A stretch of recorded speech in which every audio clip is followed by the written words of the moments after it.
नमस्कार दोस्तों, जिस दिन ये वीडियो अपलोड होने वाली है उस दिन आईपीएल का 16वां सीजन शुरू होने वाला है। आखिर ये आईपीएल है क्या, इसका कॉन्सेप्ट आया कैसे और पाकिस्तान जैसी टीम आईपीएल में क्यों नहीं खेलती है, इसके रीजंस को हम जानेंगे। और आपके बहुत सारे ऐसे सवाल होंगे जो आपको नहीं पता होगा, उसको भी जानेंगे। आखिर पेप्सी से डीएलएफ कैसे हुआ, डीएलएफ से फिर आईपीएल का नेम वीवो कैसे हुआ, वीवो से टाटा कैसे चला गया, सारी चीज को आज वीडियो में कवर करने वाले हैं। और लास्ट में वीडियो में बात करने वाला हूँ बिजनेस मॉडल वीवो आईपीएल की, ऐसे प्लेयर कैसे कमाते हैं, आखिर स्टार स्पोर्ट कैसे कमाता है आईपीएल से पैसा, आखिर टीम को क्या फायदा होता है, स्पॉन्सरशिप से क्या फायदा होता है। आज की इस वीडियो में आपके सारे सवालों का मैं जवाब देने वाला हूँ। तो बिना समय वेस्ट के इस वीडियो को शुरू करते हैं। So let's begin.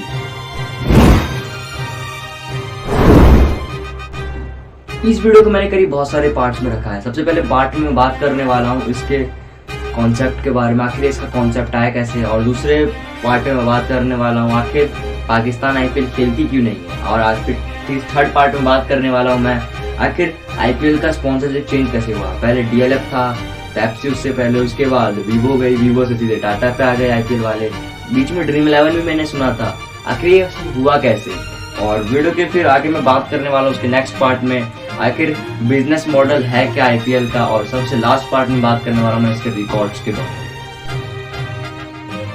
दोस्तों अब बात करते हैं इसके कॉन्सेप्ट के बारे में, आखिर आईपीएल का कॉन्सेप्ट आया कैसे। बात करें हम वीवो आईपीएल की, तो आईपीएल से पहले भी एक लीग आ रखी थी आईसीएल करके, जिसकी फुल फॉर्म थी इंडियन क्रिकेट लीग। इस टीम में भी सेम वही फंडामेंटल था जो आईपीएल में आपको देखने को मिलता है। उसमें भी अलग अलग शहरों की टीम आया करती थी खेलने के लिए, और ऑक्शन हुआ करता था उसमें भी, जैसे आईपीएल में हुआ करता है। इसको जो है वो जी एंटरटेनमेंट एंटरप्राइजेस करके एक कंपनी होती है जो जी सिनेमा, जी न्यूज, जी टीवी, जितने भी जी के प्रोडक्शंस, एंटरटेनमेंट जितने भी चैनल्स हैं सबको मैनेज करती है। वही आईसीएल की शुरुआत करती है इंडियन क्रिकेट लीग की। आईसीएल की जो शुरुआत होती है वो 2007 में होती है, लेकिन आईसीएल का सबसे लास्ट मैच जो है 2009 में खेला गया था। आईसीएल को ना तो बीसीसीआई ने रिकॉग्नाइज किया था, ना तो आईसीसी ने रिकॉग्नाइज किया था। इन दोनों क्रिकेट काउंसिल ने कहा था क्या ये बेकार की लीग है, अगर कोई सा भी प्लेयर इस लीग में खेलने जाता है उसको लाइफ टाइम के लिए बैन कर दिया जाएगा क्रिकेट काउंसिल से। और बीसीसीआई ने कहा था कि जो नहीं खेलेगा उसकी सैलरी को हाई कर दिया जाएगा, डोमेस्टिक जितने भी क्रिकेटर्स हैं सबको कहा था। बीसीसीआई नहीं चाहती थी कि उसके कंट्रोल से बाहर जाके कोई भी लीग खोले, आईसीएल जैसे खोल रही थी, तो उन्होंने खुद का एक लीग खोला 2007 में आईपीएल करके, और उसको ललित मोदी ने खोला, क्योंकि ललित मोदी उस समय बीसीसीआई के चेयरमैन हुआ करते थे, ठीक है। और उन्होंने बोला कि मैंने आईसीएल से कोई भी कॉपी पेस्ट नहीं करा है, मैंने खुद का इंस्पिरेशन लिया है ईपीएल से, इंग्लिश प्रीमियर लीग से जो फुटबॉल की बहुत बड़ी लीग है, और एनबीए से जो बहुत बड़ी लीग है बास्केटबॉल की यूएसए में। आप लोगों का सबसे बड़ा सवाल था कि अगर पाकिस्तान आईपीएल खेलता क्यों नहीं है, तो सिंपल सा बात है, जब श्रीलंका में उन्होंने अटैक करवाया था, आतंकवादी हमला करवाया था, उस समय 1996 का वर्ल्ड कप होने वाला था, उस समय जब आतंकवादी हमला करवाया था, और 26/11 जो मुंबई में बम ब्लास्ट करवाया था, उसको लेकर इसलिए इंडिया के मतलब बीसीसीआई ने प्लान बनाया कि पाकिस्तान के साथ ना कोई सा भी कॉन्ट्रैक्ट रखेंगे, कोई सा भी सीरीज खाली वर्ल्ड कप में खेलेंगे, और आईपीएल में कोई सा भी पाकिस्तान का प्लेयर इंडिया में नहीं खेल सकता है। और सारे पाकिस्तान खिलाड़ियों पे बैन लगा दिया गया, लेकिन अफगानिस्तान पे भी बैन था, लेकिन अफगानिस्तान का बैन हट गया, और अब आजकल अफगानिस्तान के भी प्लेयर आपको आईपीएल में नजर आते हुए दिखे होंगे। और पाकिस्तान पे अभी भी बैन लगा हुआ है और हमेशा बैन लगा रहेगा। बात करें आखिर वीवो आईपीएल का स्पॉन्सरशिप चेंज कैसे हुआ। बात करें सीजन 2008 से लेकर 2012 तक की, उन सीजन में करीब इस वीवो आईपीएल का स्पॉन्सरशिप जो है डीएलएफ के पास रहा था, कि उन्होंने करीब 40 करोड़ का ऑफर दिया था, जिसे हम यूएसडी में कन्वर्ट करें तो करीब $5.6 मिलियन रुपए होगा। और उसके बाद उसी के अगले साल 2013 से लेकर 2015 तक जो स्पॉन्सरशिप है वो सीधे चली जाती है हमारे पेप्सी के पास। पेप्सी ने करीब इस स्पॉन्सरशिप के डील के लिए करीब 79.2 करोड़ रुपए चार्ज करते देते हैं बीसीसीआई को, जो मतलब इस आईपीएल को करवा रहा होता है। और इसकी स्पॉन्सरशिप को हम करीब यूएसडी में कन्वर्ट करेंगे तो 11.1 मिलियन रुपए होगा, जो आपको पता है डीएलएफ से ज्यादा थी, इसलिए डीएलएफ को हटा दिया गया था स्पॉन्सरशिप से। उसके अगले साल 2016 से लेकर 2017 तक के बीच में वीवो आईपीएल इसका स्पॉन्सरशिप ले लेती है, वीवो अपना स्पॉन्सरशिप दे देती है आईपीएल को, और करीब वो जो है 100 करोड़ रुपए का डील करती है। 100 करोड़ रुपए को मैं करीब यूएसडी में कन्वर्ट करूंगा तो उसकी करीब वैल्यू आ जाएगी $14 मिलियन रुपीज, जो आपको पता होगा कि पेप्सी से भी ज्यादा रकम थी। इसीलिए उसी के अगले साल फिर से मतलब वीवो को हटा दिया जाता है कुछ इश्यूज के कारण। फिर से वीवो जो है 18 से लेकर 2019 तक की स्पॉन्सरशिप, दोनों सीजन की स्पॉन्सरशिप वीवो फिर ले लेती है। और वीवो जब स्पॉन्सरशिप लेती है तो फिर उस समय होता है क्या है, उन्होंने करीब 439.8 करोड़ रुपए डोनेशन करते हैं, मतलब चार्ज करते हैं इस स्पॉन्सरशिप के लिए। और इसको मैं करीब यूएसडी में कन्वर्ट करूंगा तो 60 कुछ मिलियन डॉलर आएगा, जो आपको स्क्रीन पे दिख रहा होगा। 2020 में जो है ड्रीम 11 इसकी स्पॉन्सरशिप ले लेती है, क्योंकि 2020 में कोविड-19 था, आपको भी पता है। और कोविड-19 होने के कारण जो कंपनियां होती हैं, मतलब जो लोग होते हैं इंडियन के, वो बहुत ज्यादा इश्यूज पैदा करते हैं एक वीवो को लेकर, क्योंकि वीवो एक चाइनीज कंपनी है जो इंडियन मार्केट में बहुत अच्छा वर्क कर रही है। लेकिन वो के लोग कहते हैं कि जब हमारे इंडिया में इतनी सारी कंपनी है, उसको क्यों नहीं मतलब आईपीएल का मतलब स्पॉन्सरशिप दिया जाता है, अदर देश की कंट्री को क्यों दिया जाता है। चाइना क्योंकि उस समय जो है कोरोना को, कोविड-19 को स्प्रेड करती पूरे ऑल ओवर वर्ल्ड में, तो इसी कारण जो लोग होते हैं वो अपना एडवाइस देते हैं। इसी कारण जो आईपीएल वाले सोचते हैं कि उनका कुछ नुकसान ना हो जाए इस सीजन में, क्योंकि 2020 में वैसे ही इंडिया का बहुत बड़ा नुकसान हो रखा था कोविड-19 के कारण। इकोनॉमिकल क्राइसिस आपको देखने को मिल रही होगी, लॉकडाउन भी लगा था। तो आईपीएल वाले ने सोचा कि ये लोग सही कह रहे हैं, तो इसलिए मैं इस साल की जो फ्रेंचाइजी है, मतलब जो स्पॉन्सरशिप है, उसको मैं चेंज कर देता हूँ। और आईपीएल वालों ने चेंज करके ड्रीम 11 जो 222 करोड़ रुपए चार्ज करती है इस स्पॉन्सरशिप के लिए, और उसको मैं करीब कन्वर्ट करूँ यूएसडी में तो करीब आता है हमारा 31.1 मिलियन डॉलर। वीडियो को कंटिन्यू करने से पहले आपको मैं एक बहुत बड़े कमाल के एप्लीकेशन के बारे में बताने वाला हूँ। उस एप्लीकेशन का नाम है जियो सिनेमा, जो आपको फ्री में टाटा आईपीएल के सारे मैचेस को आपको दिखाने वाले है, और एक भी रुपये आपको चार्ज नहीं देना पड़ेगा इसको देखने के लिए, और आप किसी भी सिम में देख सकते हैं। इसकी बड़ी खास बात यह है कि यह किसी भी सिम में चल रहा है। और मैं बात करूं तो ये करीब आपको बिल्कुल फ्री है, बस आपको प्ले स्टोर से डाउनलोड करना है, ठीक है। और आप किसी भी मोबाइल, किसी भी सिम में इसका इस्तेमाल करके आप आईपीएल देख सकते हैं, क्योंकि पहले ये सब नहीं हुआ करता था, लेकिन इस साल जियो सिनेमा में ये ऑफर मिला है आपको, ठीक है। और मैं बात करूँ डिज्नी हॉटस्टार से, मुझे पता है आप लोग देखते होंगे, लेकिन डिज्नी हॉटस्टार एक सब्सक्रिप्शन एक साल के लेने के लिए करीब 399 रुपीज आपको पे करना पड़ रहा होगा। इसलिए मैं आपको एक बेस्ट एप्लीकेशन को मैं बारे में बता रहा हूँ, ठीक है। अगर आप मानते हैं कि ये वीडियो आपको अच्छा लगा तो चैनल को सब्सक्राइब कर लो, वीडियो को लाइक कर लो। तो अपने टॉपिक पे वापस चलते हैं। 2021 में फिर से माहौल शांत हो जाता है, मतलब कोविड के केसेस कम होने लगते हैं। तब क्या करती है आईपीएल वाले से कॉन्ट्रैक्ट कर लेती है वीवो फिर से एक साल के लिए, और करीब वो 440 करोड़ रुपए डील करती है अपने स्पॉन्सरशिप के लिए। फिर मतलब आईपीएल वाले मान लेते हैं, ठीक है। फिर उसके बाद 2022 में फिर से थोड़ा कोविड-19 का केस बढ़ जाता है, और इंडिया में लोग कहने लगते हैं, जब हमारे इंडिया में इतने सारे बहुत बड़े बड़े स्पॉन्सरशिप की कंपनी है जब मौजूद, तो हम चाइनीज ऐप से कैसे ले सकते हैं ये सब। तो फिर 2022 और 23 में जो स्पॉन्सरशिप है वो टाटा के पास चली जाती है करीब 300 करोड़ रुपए में। मैंने आपको बताया करीब 440 और 300 में से करीब 140 करोड़ रुपए का आईपीएल नुकसान करवा रही है। इनको कराना पड़ रहा है क्योंकि आईपीएल वाले नहीं चाहते कि उनकी व्यूअरशिप बहुत ज्यादा कम हो जाए, और व्यूअरशिप कम हो जाएगी तो पता है आईपीएल फिर बर्बाद हो जाएगा, ठीक है। और आईपीएल वालों ने, आपको मैंने बताया वीडियो के पीछे कि बहुत सारे आईसीएल को बर्बाद किया उन्होंने। आपको क्या लगता है, आप कमेंट में अपना राय दे सकते हैं।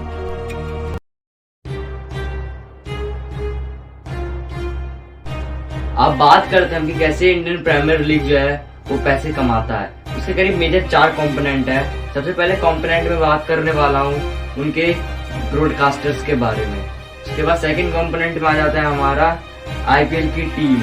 ब्रॉडकास्टर हो गया जो टीवी चैनल जो प्रोड्यूस करती है आईपीएल को, वो ब्रॉडकास्टर में आ जाती है।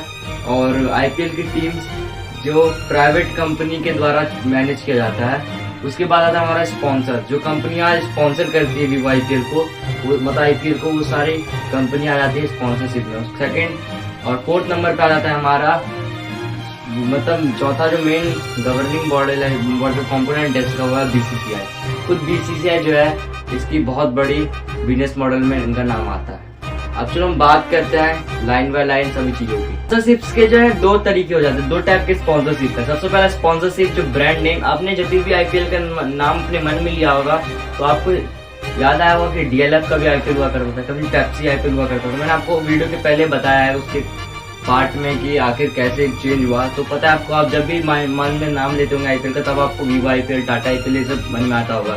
यही है इनकी टाइटल स्पॉन्सरशिप, इनसे सबसे ज्यादा वो पैसा अर्न करते हैं। तो आगे में लेते हैं, तो अब बात करते हैं आखिर स्टार स्पोर्ट्स ब्रॉडकास्टर कैसे पैसे कमाते हैं। स्टार स्पोर्ट्स जो है वो करीब 16 करोड़ रुपया मान के चलिए स्पेंड करेगी, तो वो जो है करीब उसके मुनाफे में उससे भी ज़्यादा कमाएगी, क्योंकि वो करीब 10 सेकंड के ऐड को जब ओवर जब खत्म हो जाता है आईपीएल का, तो करीब वो जो है 15 लाख रुपए चार्ज करती है एक ऐड का, करीब 10 सेकंड का, जब ओवर खत्म हो जाता है। आपके मान के चलिए कितने सारे ऐड आते होंगे और कितना अर्न करते होंगे स्टार स्पोर्ट्स, ठीक है। तो स्टार स्पोर्ट्स जितना पैसा खर्च नहीं करती है उससे ज़्यादा वो डबल में ट्रिपल में अर्न करती है। तो आप मानते होंगे कि कैसे मतलब ब्रॉडकास्टर वो पैसा कमाते हैं। तो समझ लीजिए आपके ऐड को चलाने से ब्रॉडकास्टर को बहुत ज़्यादा फायदा होता है टीवी पर। और वो करीब 2022 की मैं बात करूँ और 2023 की, तो करीब वो 15 लाख रुपए चार्ज करते हैं वन ऐड का, वो भी 10 सेकंड का कम से कम। तो आप अंदाजा लगा सकते हैं कितना महंगा ऐड करने का पैसा लेते हैं स्टार स्पोर्ट्स वाले, ब्रॉडकास्टर कैसे कमाते हैं। और जो वो जो है जो ब्रॉडकास्टर है वो पैसा दे देते हैं आईपीएल वालों को कि लो पैसा, और फिर वो उसको खरीद लेते हैं उसके राइट्स को, फिर वो अपने चैनल्स पे प्रोड्यूस करते हैं जितने भी आईपीएल के मैचेस होते हैं, और ऐड के जरिए पैसे कमाते हैं। अब हम बात करते हैं कि आईपीएल टीम का बिजनेस मॉडल है क्या। आईपीएल टीम की हम बात करें तो आईपीएल टीम को आपको पता है बहुत सारे जो बिजनेसमैन होते हैं कोई ना कोई इनको खरीदता है। जैसे 10 आईपीएल टीम है तो किसी ना किसी टीम का सब मालिक पता है आपको, डिवाइड है पता है आपको पहले से। तो वो जितने भी मतलब जो खरीदते हैं टीम को, उनको है मतलब पूरी टीम के ऊपर खर्च करना पड़ता है। उनको प्लेयर्स के मेंटेनेंस, ट्रेनिंग, ट्रांसपोर्टेशन और जितने भी आईपीएल टीम हैं उनके प्लेयर की सैलरी सबके ऊपर उनको खर्च करना पड़ता है। इन सारी चीज़ों पे उनको खर्चा करना पड़ता है। लेकिन आपको पता होगा कि अपनी जेब से तो खर्चा करेंगे नहीं, तो ये क्या करते हैं आपको बताएं तो हम ये जो है अपना स्पॉन्सरशिप जो है वो आधा बीसीसीआई से पैसे लेते हैं। लेकिन बीसीसीआई जो पैसा देती है इनको सभी टीमों को उतना काफ़ी नहीं होता। तो ये क्या करते हैं, इनके लिए दो सबसे बड़े मेन सोर्स हैं इनके रिवेन्यू का। सबसे बड़ा जो मेन सोर्स होता है वो होता है इनका स्पॉन्सरशिप, जो टीम स्पॉन्सरशिप है इसका सबसे बड़ा मेन रिवेन्यू मतलब सोर्स हो जाता है पूरी टीम का, आईपीएल टीम का। एक स्पॉन्सरशिप मैंने आपको वीडियो के शुरू में बता दिया था, जो टाइटल स्पॉन्सरशिप होता है आईपीएल का, और एक स्पॉन्सरशिप होता है जो आईपीएल टीम का स्पॉन्सरशिप होता है। जो आप कभी भी मैच देखते होंगे तो अपने जर्सी पे बहुत सारे कंपनियां के ब्रांड के नेम आपने छपे देखेंगे।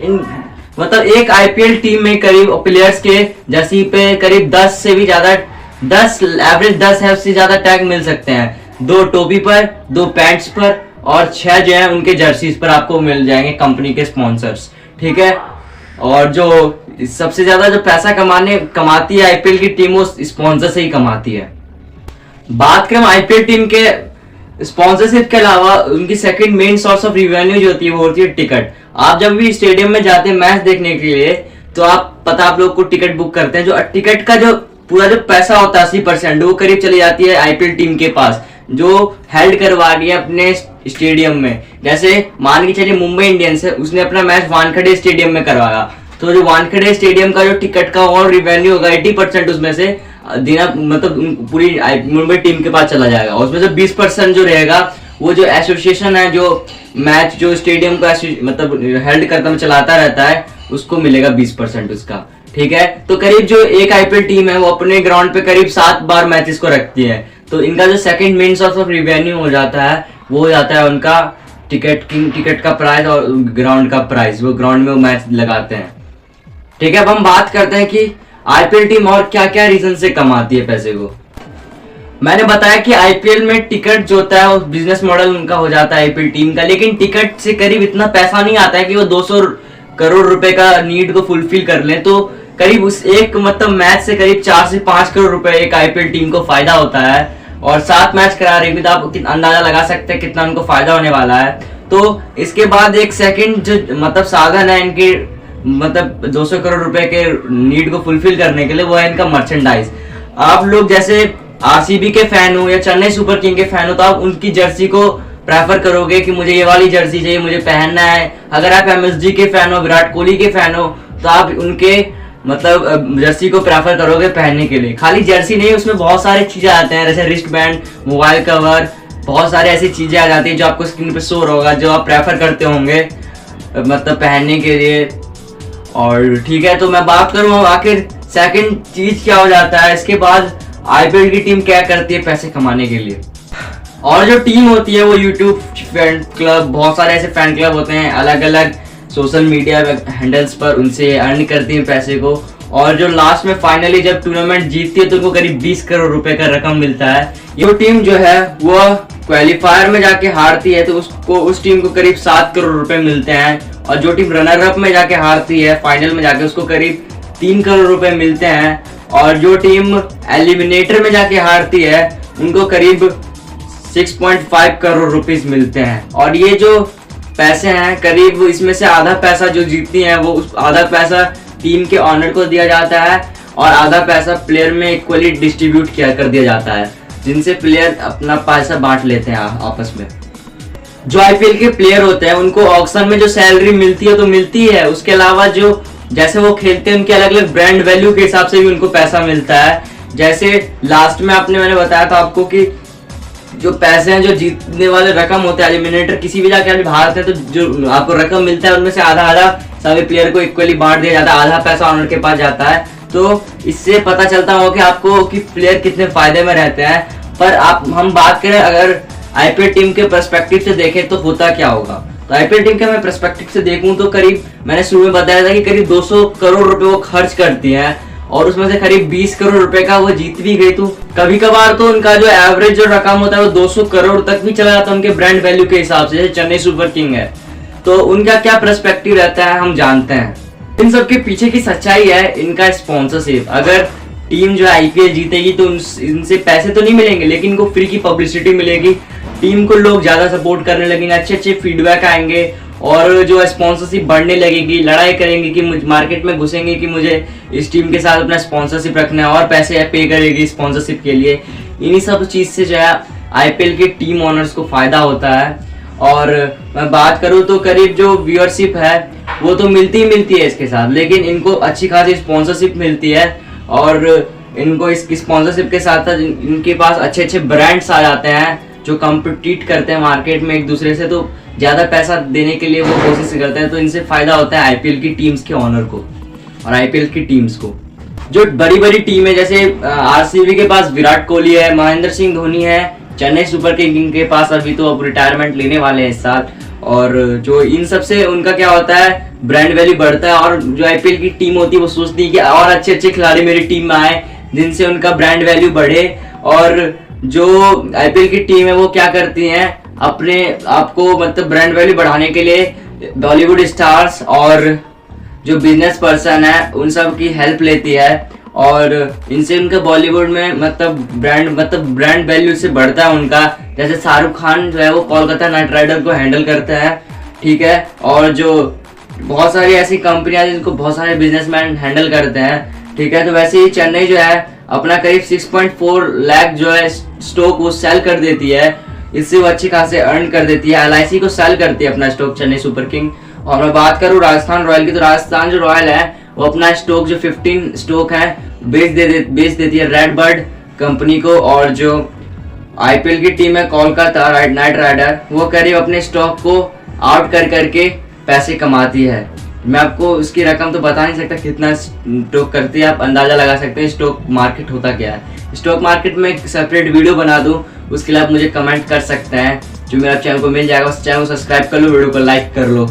तो हम बात करते हैं कि आखिर जो बीसीसीआई वो अपना main source of revenue generate करती है अपने राइट्स को बेचकर, जितने भी आईपीएल के मैचेस होते हैं उनको अपने ओटीटी के प्लेटफॉर्म पे बेचती है। जियो सिनेमा पे बेची है अभी और उन्होंने बेचा है डिज्नी हॉटस्टार पे, जिसको आप आईपीएल लाइव देख सकते हैं। और बहुत सारे ऐसे प्लेटफॉर्म होते हैं ओटीटी पे जिन पे वो अपने राइट्स को बेचती है, टीवी पे बेचती है ब्रॉडकास्टर को, तो उन्हीं से वो पैसे जनरेट करती है। और मैं बताया था कि जो डीएलएफ जो मतलब स्पॉन्सरशिप चेंज होता गया, आईपीएल का टाइटल स्पॉन्सरशिप चेंज होता गया, उनसे जो बीसीसीआई रेवेन्यू जनरेट करती है, ठीक है। और बात करते हैं आईपीएल के कुछ विनिंग टीम्स के बारे में। सबसे पहले हम बात करें रिकॉर्ड्स में आ जाता है, और रिकॉर्ड की हम बात करें तो रिकॉर्ड को मैंने जो है करंट के हिसाब से रखा है। कुछ रिकॉर्ड जो है बाकी सब तो मैं रिकॉर्ड में बताने वाला हूँ आपको कौन सी टीम किस ईयर पे जीती थी। 2008 की मैं बात करूँ तो सबसे पहला सीजन था आईपीएल का, उसमें राजस्थान रॉयल जीतती है। और उसके बाद सेकंड नंबर पे आया था हमारा डेक्कन चार्जर 2009 में जो अपना आईपीएल कप जीतता है। थर्ड नंबर पे आ जाता है हमारा चेन्नई सुपर किंग जो 2010 में आईपीएल जीतता है। उसी अगले साल 2011 में फिर से चेन्नई सुपर किंग जीतती है अपना आईपीएल। उसके बाद साल 2012 में केकेआर जो है अपना फर्स्ट आईपीएल कप जीतती है। उसके बाद साल 2013 में मुंबई इंडियन एंट्री करती है मार्केट में, और मुंबई इंडियन अपना कप जीतती है। उसके बाद साल 2014 में फिर से कोलकाता नाइट राइडर अपना कप जीतती है, और इसलिए इसको इनक्रेडिबल प्रीमियर लीग कहा जाता है। इसको देखने में इतना दिलचस्प है, अगर आप आईपीएल ना देखो, अगर आप क्रिकेट के फैन हो तो आपको मजा ही नहीं आएगा जिंदगी में। ठीक है, अब बात करूं मैं कि आखिर डेक्कन चार्जर का नाम हटा कैसे, हैदराबाद फिर कन्वर्ट कैसे हुआ। मैं बात करूं डेक्कन चार्जर की, तो डेक्कन चार्जर का कुछ इशू हो गया था बीसीसीआई के जरिए, मतलब बीसीसीआई के साथ कुछ मनी का इशूज हो गया था उस समय, और इसलिए डेक्कन चार्जर का नाम हटाकर हैदराबाद कर दिया गया। आखिर डेक्कन चार्जर को जो है खरीदा था डेक्कन कॉर्निल करके एक कंपनी, जिसको मैं प्रोनाउंस नहीं कर पा रहा हूँ, उसका नाम स्क्रीन पे शो हो रहा होगा, उसे देख सकते हैं आप। उन्होंने इसको खरीदा था, मतलब इसको मैनेज करते थे, आईपीएल टीम के ओनर थे ये लोग, कंपनी वाले, और इसी कंपनी ने करा था। लेकिन बीसीसीआई को ढंग से इनमें कुछ मनी की इशूज मिल रही थी, इसीलिए इन्होंने इसको बैन करके हैदराबाद का नाम दिया। ये नहीं कह सकते कि डेक्कन चार्जर को कन्वर्ट करके हैदराबाद बनाया गया। 2015 का फिर आईपीएल जो है वो एमआई जीतती है, मुंबई इंडियंस। उसके बाद 2016 का जो आईपीएल है वो एसआरएच जीतती है। उसके बाद 2017 का जो है एमआई फिर से जीत जाती है, और उसके बाद फिर 2018 में चेन्नई सुपर किंग जीतती है, और 2019 में फिर से चेन्नई सुपर किंग जीत जाती है। फिर 2019 में फिर से मुंबई इंडियन जीतती है। उसके बाद 2020 में फिर से मुंबई इंडियन जीतती है, दिल्ली के साथ होता है फाइनल उनका। फिर 2021 में जो है फिर से चेन्नई सुपर किंग जीत जाती है, और 2022 में फिर गुजरात टाइटन जीतती है। और 2023 का तो अभी मैच चल ही रहा है, आईपीएल का करीब आज 8वां मैच था जिस दिन ये वीडियो अपलोड हो रहा है। ठीक है, और मैं बात करूं तो आप कमेंट करिएगा कि कौन सी टीम जीतेगी इस साल का आईपीएल। ठीक है, अपना एडवाइस कमेंट जरूर करिएगा। और मैं बात करूं तो 2009 में जो है आईपीएल को बीसीसीआई ने जो है साउथ अफ्रीका में मतलब कंडक्ट करवाया था, वहां पे करवाया था। और 2020 और 2021 का ऐसा समय है, तीसरी और तीसरी बार जो है किसी दूसरे देश में आईपीएल करवाया गया था, वो भी दुबई के अंदर। ये इसलिए करवाया गया जब इंडिया में कोविड चल रहा था, और 2009 में बीसीसीआई को रिवेन्यू बढ़िया नहीं मिल रहा था, कुछ इश्यूज के कारण, आतंकवादी हमला ना हो जाए, और उसके कारण उन्होंने जो है साउथ अफ्रीका में काम करवाया था वाला। आपने तो जाना होगा कि दुनिया में सबसे लंबा छक्का किसने मारा। आपको क्या पता आईपीएल का सबसे लंबा छक्का किसने मारा है? तो वो मारा है एलिबी मॉर्कल ने, जिसका करीब लेंथ जो था 124 मीटर करीब ऊंचाई थी उसकी छक्के की। बात करो आईपीएल के मोस्ट विनिंग टीम की, तो सबसे पहला आ जाता है हमारा मुंबई इंडियंस, जो करीब 5 बार जीत चुकी है। और दूसरे नंबर पर आता है हमारा चेन्नई सुपर किंग, जो अभी एक्यूरेट डिटेल के हिसाब से मैं बता रहा हूँ आपको। और मैं बता दूँ जीटी और राजस्थान 2 ऐसी टीमें जो पहले सीजन में अपने मैच को जीती है। तो इसी के साथ मैं अपना विदा लेता हूँ, मिलूँगा अगले वीडियो में, तब तक कि जय हिंद जय भारत। तो पहले चैनल को सब्सक्राइब कर लो, वीडियो को लाइक कर लो। सो मिलते हैं अगले वीडियो में, तब तक कि जय हिंद जय भारत।